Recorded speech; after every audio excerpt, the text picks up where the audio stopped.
ओम अज्ञानतिमिरान्धस्य ज्ञानाञ्जनशलाकयः चक्षुरुन्मिलितं येन तस्मै श्रीगुरुवे नमः।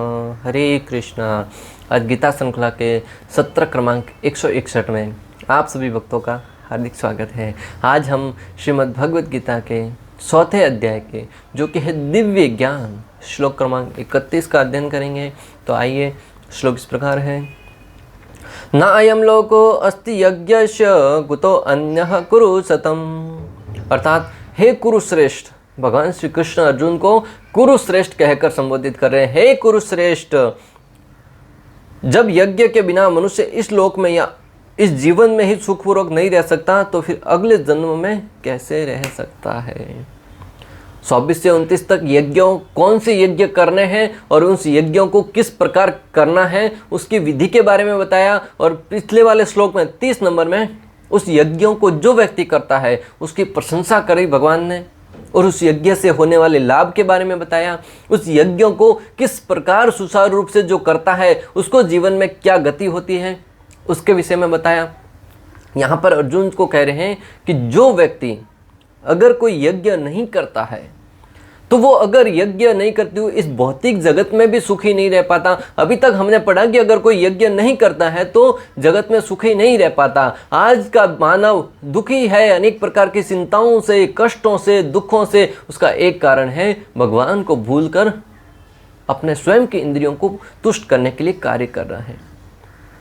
तो जो बोले कि जब इस भौतिक जगत में भी हम यज्ञ के बिना सुखी नहीं रह सकते तो अगले जन्म में, अगले जीवन का हमारा क्या गति होगा उसके विषय में सोचकर हमारे विचार करना चाहिए कि हम जब इस जगत में अपने कर्म यज्ञ करके के बिना सुखी नहीं रह सकते तो अगले जन्म के बारे में क्या हमारा दृष्टिकोण होगा, अगला जन्म में कैसे सुखी रखने की आशा कर सकते हैं।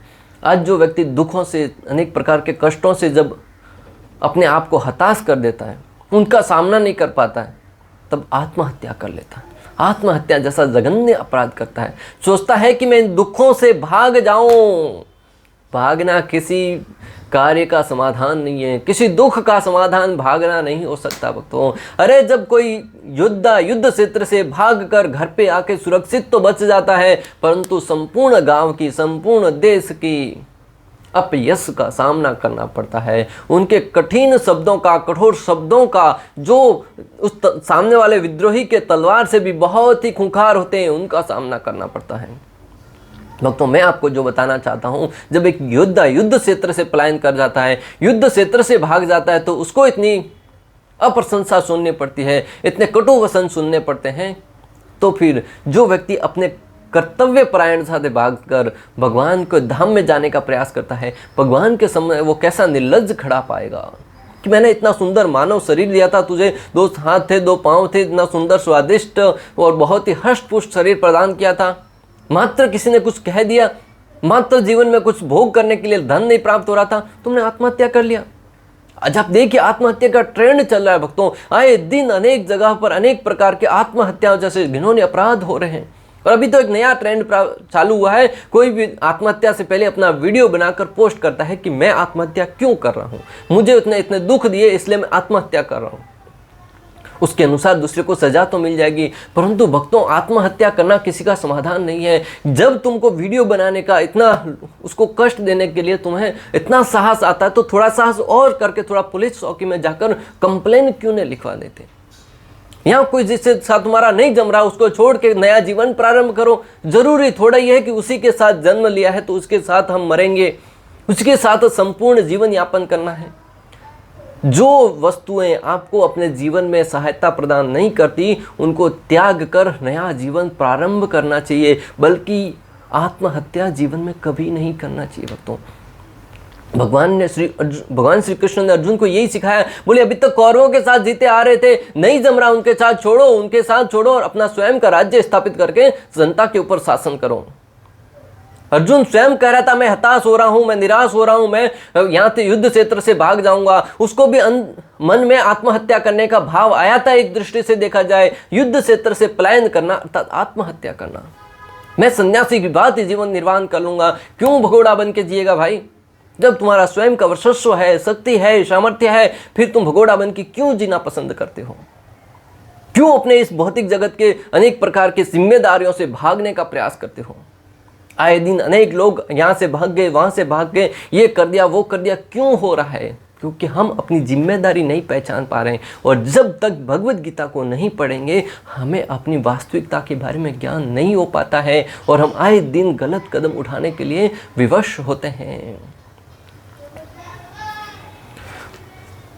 भागवतम 5.5.8 में भी वर्णन आता है, जनस्य मोहो अयम ममेति, अर्थात इस प्रकार वह जीवन के मोह को बढ़ाता है और मैं तथा मेरा के रूप में सोचता है। मनुष्य इस लोक में चाहे जिस रूप में रहे, वह अपने स्वरूप से अनभिज्ञ रहता है।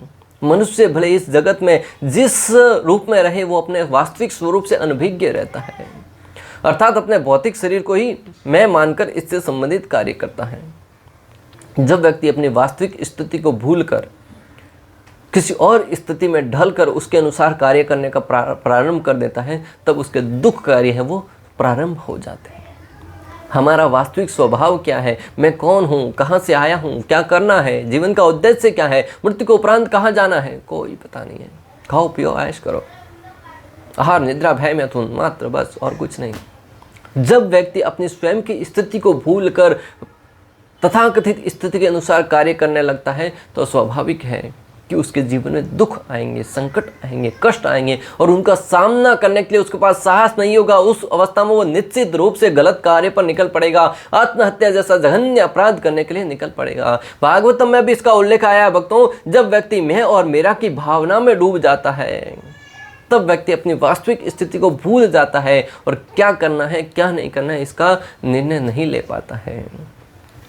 इस प्रकार वह जीवन के मोह को बढ़ाता है और मैं तथा मेरा के रूप में सोचता है।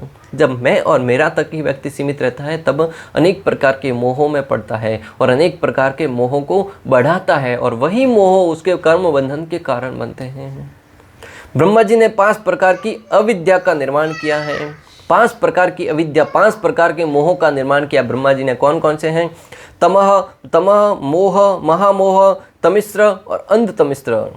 तमः अर्थात अपने अस्तित्व को भूल जाना।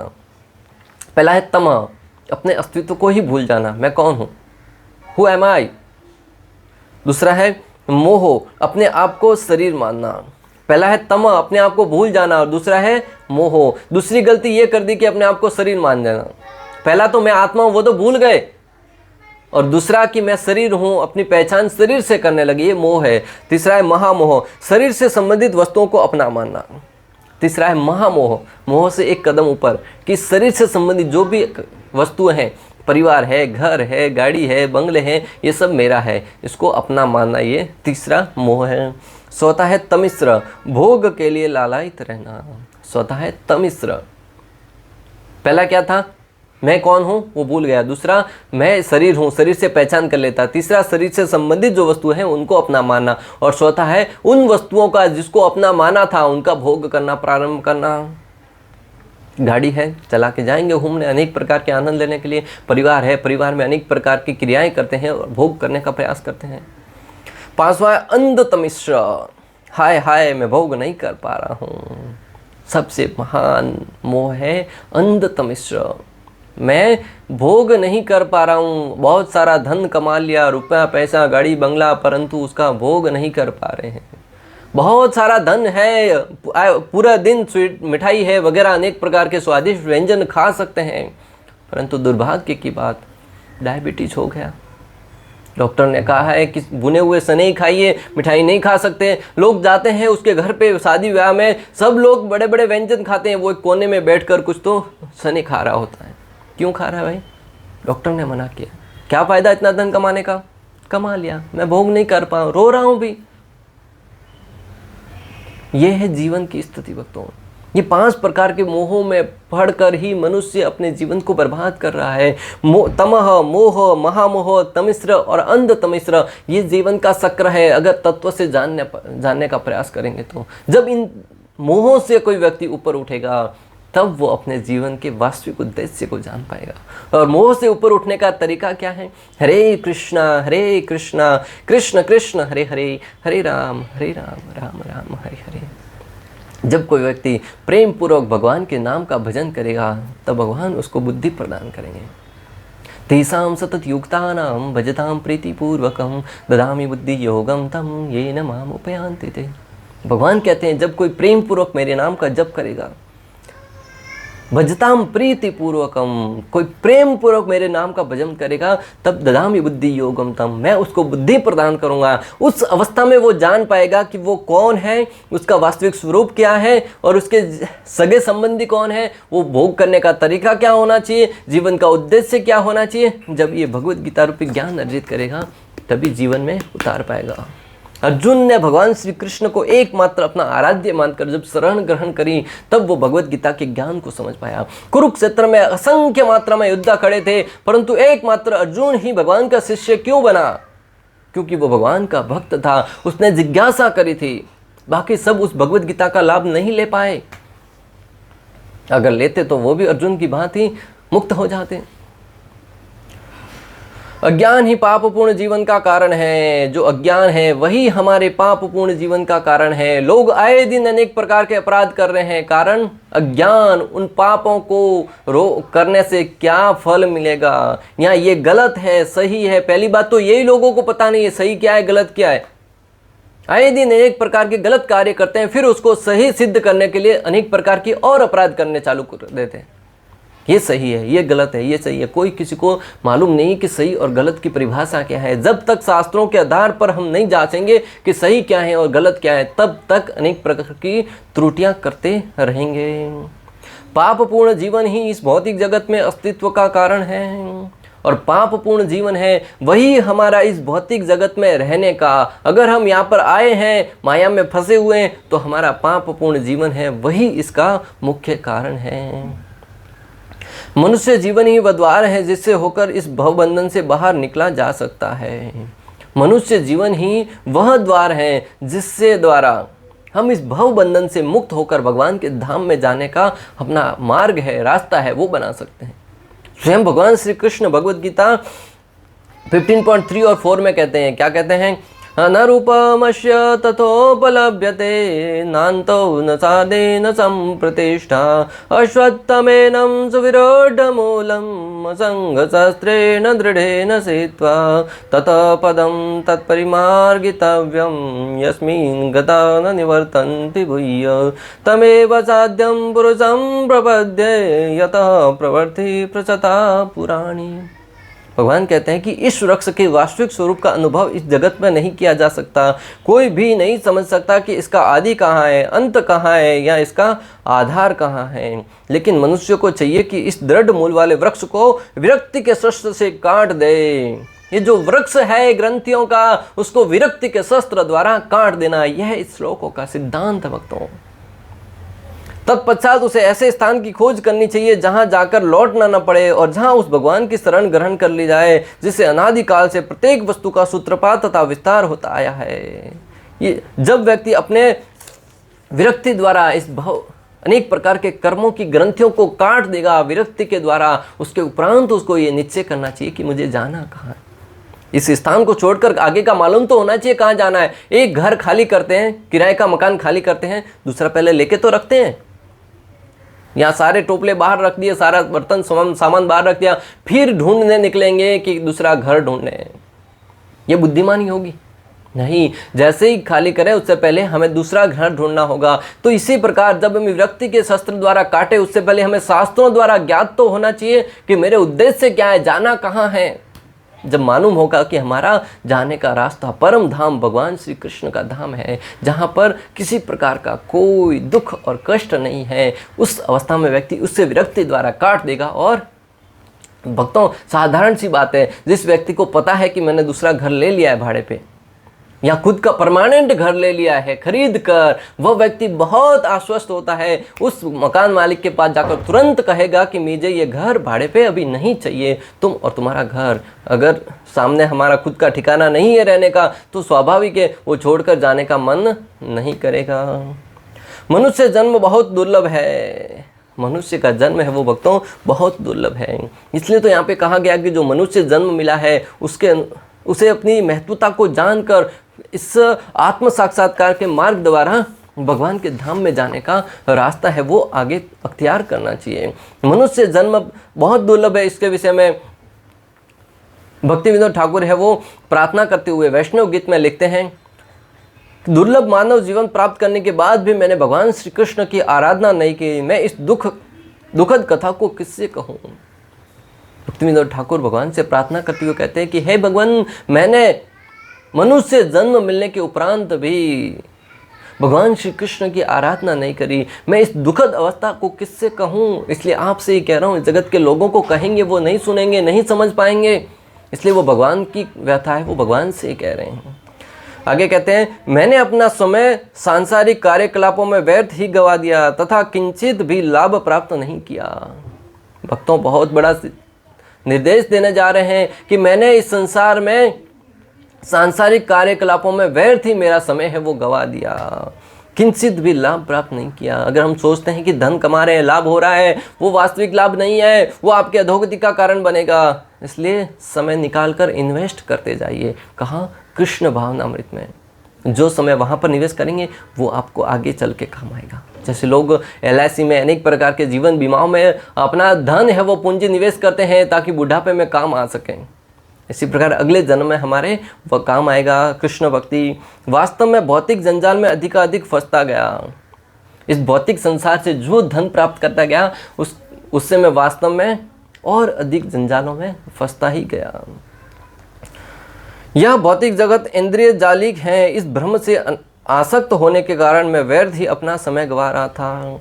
ये भौतिक संसार है वो बहुत ही माया जाल है, इसमें फंसने के कारण मैं अपना समय है वो व्यर्थ ही गंवा रहा था। जब मेरा यह शरीर समाप्त हो जाएगा तब मेरा स्वयं का शेष ही क्या रह जाएगा।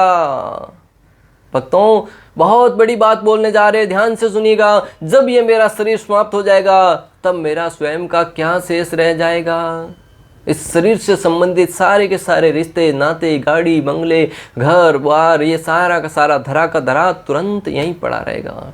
जैसे ही व्यक्ति की मृत्यु होती है उसके सारे के सारे रिश्ते टूट जाते हैं एक ही क्षण में। जो आज तक उस घर का स्वामी था तुरंत उस घर के आगे उसके नेम प्लेट को हटाकर उसके पुत्र लगा देता है। कुछ ही समय में घर का मालिक था, लक्ष्मी का पति, उस धन का पति था, वो धन उसके छोड़ के चला जाता है, परिजन उसको छोड़ के चले जाते हैं, उसका जो सारे के सारे स्वयं का शरीर भी उसको साथ नहीं देता। कुछ ही क्षण के बाद उसको जलाकर भस्म कर दिया जाता है। अगर कोई साथ देता है तो पुण्य कर्म। भगवान श्री कृष्ण 2.40 में कहते हैं, नेहा विक्रम नाशोस्ति प्रतिवायो न विद्यते स्व अल्पम अपयश धर्मस्य त्रायते महतो भयात्। इस भौतिक जगत में आप कितना भी धन प्राप्त करो, मृत्यु के उपरांत आपसे छीन लिया जाएगा। परंतु अगर भक्ति रूपी धन आपने इख्तियार किया है, अपने पास रखा है, तो वो आपको महान से महान भय में आपकी रक्षा करेगा। मृत्यु के उपरांत भी वो आपके साथ में चलेगा। मेरे पुत्र तथा पत्नी समेत कोई मुझे सुख देने में सक्षम नहीं रहेगा। आचार्यगण कहते हैं कि जैसे ही मेरी मृत्यु होगी सारे के सारे रिश्ते वो यहीं के यहीं रह जाएंगे। मेरे पुत्र, पत्नी और घर कोई भी मेरा साथ नहीं देगा। मैं गधे के समान परिश्रम कर रहा हूँ, हालांकि मुझे ज्ञात नहीं है कि मैं किस लिए इतना परिश्रम कर रहा हूँ, लेकिन फिर भी मेरा भ्रम दूर नहीं हुआ। इतने बड़े मजिस्ट्रेट जो अंग्रेजों के शासन में बहुत बड़े जज थे, वो ये सब भजन लिख रहे हैं। क्या कह रहे हैं कि मैं गधे की भांति मेहनत कर रहा हूँ, क्यों कर रहा हूँ मुझे पता नहीं है। ये जो मेरा परिश्रम है ये मुझे अनेक प्रकार के धन तो प्रदान कर रहा है, परंतु मुझे शांति प्रदान नहीं कर रहा है। मुझे ज्ञान, मैं इतना मजिस्ट्रेट होते हुए भी, मैं इतना बड़ा व्यक्ति होते हुए मुझे ज्ञान नहीं हो रहा है कि मैं इतना गधे की भांति मेहनत क्यों कर रहा हूँ, जबकि वो कुछ ही समय मेहनत करते थे, बाकी भगवान की भक्ति में लगा रहे थे। अगर ये संदेश हमारे लिए, हम 18-18, 20-20 घंटे तक काम करते हैं, व्यक्ति 12 घंटा, 14 घंटा, 18 घंटा रात दिन मेहनत करता है, जीवन का उद्देश्य क्या है कोई पता नहीं है। धन कमाओ बस। लेकिन फिर भी मेरा भ्रम दूर नहीं हो रहा है। कह रहे हैं कि मेरा भ्रम दूर नहीं हो रहा है कि मैं इस जगत में क्यों भटक रहा हूँ। मेरे दिन व्यर्थ के कार्यकलापों में व्यतीत होते हैं तथा मेरी रात्रि निद्रा में व्यतीत होती हैं। कह रहे हैं कि मेरा जो दिन है वो व्यर्थ के कार्यों में मेरा व्यतीत हो रहा है, सांसारिक कार्यों करने में, दूसरों के साथ वार्तालाप करने में, और मेरी रात्रि है वो निद्रा में ही व्यतीत हो रही है। मुझे इस बात का आभास नहीं है कि मृत्यु ठीक मेरे सामने ही बैठी है, तब भी मुझे इस बात का एहसास नहीं है कि मृत्यु ठीक मेरे सामने बैठी है, किसी भी क्षण मेरे ऊपर हमला कर सकती है। फिर भी मैं ऐसे जी रहा हूं जैसे मुझे तो कई वर्षों जीना है।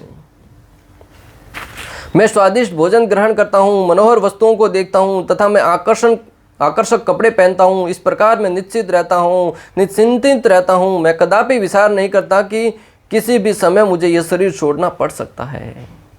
तो आचार्यगण कह रहे हैं कि मैं स्वादिष्ट भोजन ग्रहण करता हूँ, अच्छे अच्छे आकर्षक वस्त्र पहनता हूँ, लोगों के सामने अच्छी अच्छी बातें करता हूँ, ये सारे के सारे कार्य करता हूँ, परंतु और हमेशा ये निश्चिंत रहता हूँ कि मेरा समय कभी भी छीन लिया जा सकता है।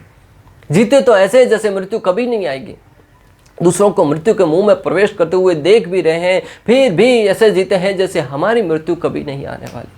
आए दिन 20 साल, 25 साल, 30 साल, 40 साल व्यक्ति अनेक प्रकार के आत्महत्या कर रहे हैं, अनेक प्रकार के हार्ट अटैक के द्वारा, कैंसर के द्वारा, भयंकर बीमारियों के द्वारा मृत्यु के मुंह में प्रवेश कर रहे हैं, एक्सीडेंट के द्वारा, परंतु हमें लगता है कि हमारी मृत्यु नहीं आएगी। पत्नी, बच्चे, घर आदि के विचार निरंतर मेरे हृदय में आ रहे हैं तथा मेरी बुद्धि का दमन कर रहे हैं। पत्नी, घर, बच्चों सबके विचार बार बार मेरे मन में आ रहे हैं और मेरी बुद्धि को दमन कर रहे हैं। हाय हाय, मैं इन वस्तुओं को अनित्य नहीं समझ रहा। जब यह शरीर समाप्त हो जाएगा तो मेरा वैभव कहाँ रह जाएगा। मैं इन वस्तुओं को अनित्य नहीं समझ रहा। जैसे ही मेरा शरीर है नष्ट हो जाएगा, मेरा वैभव कहाँ रहेगा। जो आज अनेक फैक्ट्रियों का मालिक बना बैठा है, अनेक संस्थाओं का मालिक बना बैठा है, जैसे ही मृत्यु हो जाएगी सारे के सारे पद है, वो पदवी है, वो छीन ली जाएगी। कुत्ते तथा सियार आनंद पूर्वक मेरे शरीर का भक्षण कर महोत्सव मनाएंगे। भौतिक शरीर की यही गति है। सांसारिक वैभव तथा मित्र इस शरीर से ही संबंधित हैं। इस जो भौतिक जगत के जो संबंधी है वो मात्र हमारे शरीर से ही संबंध रखते हैं। यह सब समझने के पश्चात बुद्धिमान व्यक्ति को चाहिए कि वे इस शरीर से अपनी भ्रामक आसक्ति को त्याग दे तथा भगवान श्री कृष्ण की भक्ति में रत होकर शाश्वत सत्य की खोज करें। इन सब बातों को जानने के उपरांत जो व्यक्ति बुद्धिमान होगा वह अपने आप को भगवान श्री कृष्ण की सेवा में लगाएगा और अपनी वास्तविक स्थिति को जानने का प्रयास करेगा और वास्तविक स्थिति को जानकर इस ज्ञान को अर्जित करके भगवान की पूजा करने में अपने आप को संलग्न करेगा।